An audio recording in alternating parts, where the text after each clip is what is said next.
Th12 going up against Th13 can feel unfair, but don't worry, today I will show you best strategies that will work even if you're up against stronger bases. At number 3 we have a skill-based strategy. It is effective not only for Th12 versus Th13 scenario, but can be adapted for higher Town Hall levels as well. And it's the Queen Charge. We are pairing it with rocket balloons and these hero equipment. However, common equipments also work, but these will give you an edge. Start by identifying Flame Flinger value. Deploy it in a safe position from mortars and X-bows, keeping it out of immediate danger. Now let's bring in the heroes. Deploy the king in such a way that he will eventually join forces with the Flame Flinger, allowing them to work together effectively.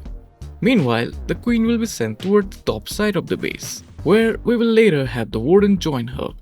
The king is taking a beating, and if he is low level, he might fall quickly. If needed, you can substitute the king with the minion prince.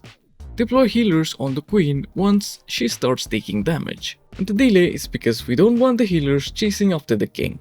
When dealing with enemy clan castle troops, proceed with caution. Use a poison spell and if necessary, a rage spell to keep the queen alive. Begin deploying rocket balloons to take pressure off the queen. During this phase, remember to activate the king's ability at the right moment to deal additional damage. Against single infernos, use free spells to ensure your queen survives. At this stage, send a group of rocket balloons along with the warden. He will have the fireball plus eternal tomb combo for both damage and protection. This strategy is strong but can suffer from time fails, so start deploying cleanup troops as soon as it's safe. The faster the cleanup, the better your chances of securing the triple. Instead of wall breakers, I'm running 2 jump spells. The first one to push the queen to the core, and the second to reach the town hall compartment or another high value area. Use the warden ability when engaging a high damage compartment like this one. As a final move, activate the queen's ability to finish the job smoothly. Send in any remaining rocket balloons to the last compartment along with regular balloons and use freezes on key defenses if you still have spells left. This will help the push quite a lot. If needed, you can swap out rocket balloons for extra cleanup troops. And that wraps up our third attack strategy. By the way, the gold pass giveaway information is at the end of the video. At number 2 we have dragons plus Yeti clone strategy. And honestly, this one is pretty fun. And after testing different hero combinations and spell setups, one thing became clear: the minion princess dark crown is literally necessary. It makes the whole army hit harder, and that's exactly what we need. We start by targeting air defenses and the air sweeper. The more you can take out in this phase, the better your chances of success. This is where the giant arrow comes into play, and remember, it's not just about the destruction, but also about setting at least a decent funnel. Without good value in this step, the attack will likely collapse, especially since we are missing the 4th hero at Town Hall 12. Now we move into the dragon phase. Deploy your dragons, then follow immediately with the rest of your army. This part is a bit spammy, but don't hesitate. Even the warden and minion prince go down here. The blimp needs to be sent carefully to the core, but because of the air sweeper's position, timing might feel a little tricky. Pop the warden ability to protect everything on entry, then hold for just a second before releasing the clone spells. The sweeper will be knocking things around, so the ride might be a bumpy, but stick with it. Now drop the clone spells. This will clone the Yetis and balloons. And despite the knockback issue earlier, you will see how powerful this strategy really is.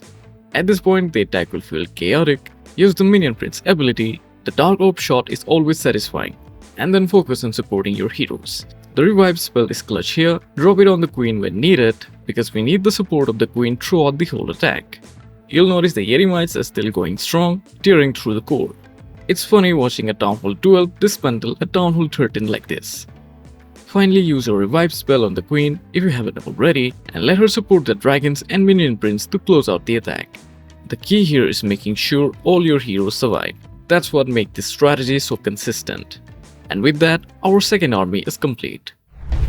At number 1 we have the strongest attack in this lineup, Super Witches. This strategy is insanely powerful, but it does require the right equipment setup. Most of these items are pretty much essential, and we are also pairing it with the Flame Flinger for maximum value. We begin by looking for Flame Flinger value. This will form one side of the funnel. On the opposite side, we will use the Warden Walk, give him about a minute and 2 rage spells to make the funnel solid. Now the Warden can be a little unpredictable. Sometimes he ignores enemy heroes even while they are hitting him. But don't worry, as long as he's reached up, he usually sorts himself out. He is smarter than the queen. To speed things along, I'll throw super barbarians to complete the funnel, though baby dragons can work just as well. Keep supporting the warden with more super barbs, and once the first reach spell wears off, you can even throw freeze if needed. This part is slow, and that's the risk with super witches. Time fails are common because of long warden walks. That's why you should sprinkle in cleanup troops whenever it's safe. With the funnel ready, it's time to send in the main army. Start with an ice column, then drop your super witches. Bring in the heroes to pull the warden along. Be careful here, if enemy heroes lock onto your warden, make sure to freeze them quickly. Losing your warden early would be a disaster. As we push into the base, drop the first reach spell in the core to boost damage, and save another reach spell for the next compartment. Once the enemy CC comes out, poison them immediately. This is also the perfect time to use the warden ability to protect your army as it pushes through that first heavy section. Now drop a jump spell to move deeper into the base. The town hall compartment is the critical one. This is where we will spend the rest of our spells. The king's ability can be used here too, especially if he's getting low on health. It will open the lower compartments. Finally, pop the rage and take down the town hall instantly. From here, things start looking really good. Don't forget to use the queen's ability for extra damage spike. It's especially valuable in a town hall duel versus town hall 13 matchup. The super witches absolutely crush bases when executed properly. But wait, we are not done yet, because I've got a bonus strategy lined up for you. Now for the bonus strategy, we have got something super easy but effective, the Broom Witch attack. This strategy is straightforward as it gets. We begin by eliminating the enemy heroes that are air targeting. King handles the enemy queen, and don't be afraid to drop a freeze spell if needed, because we absolutely need her out of the way. Next, your queen will deal with the minion prince. Again, a freeze here can help keep her healthy. Now comes the fun part, the wizard towers. We will pick them off with broom witches. One per defense is enough. If a wizard tower is sitting too deep to reach, that's when the lightning spells come into play. You can also use lightning spells on air defenses or sweepers instead. Here, we will zap out one air defense. Once the exterior threats are cleared, we open the path for the archer queen using battle ram. The giant will love the extra help breaking in. From here it's showtime. Drop in your broom witches, the warden and the stone slammer. Rage spells go down right on the entry to power through. Time your warden ability so that the fireball pushes straight into the core. Then use your remaining spells. Freeze that sweeper and rage up last couple of witches to finish the base off.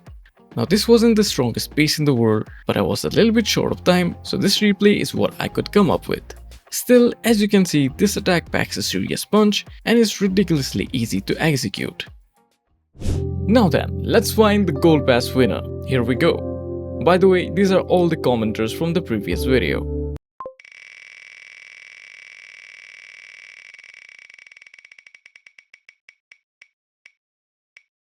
And we do have a winner. Now, if you do not win this time, don't worry, I've got more gold passes to give away. Just comment in this video and you will be automatically selected for the draft of the next video. With that being said, this video was a suggestion from you guys. And if you want to see more, then please comment here, and if enough people comment, then I'll make it in the next one. Alright then, see you soon, bye.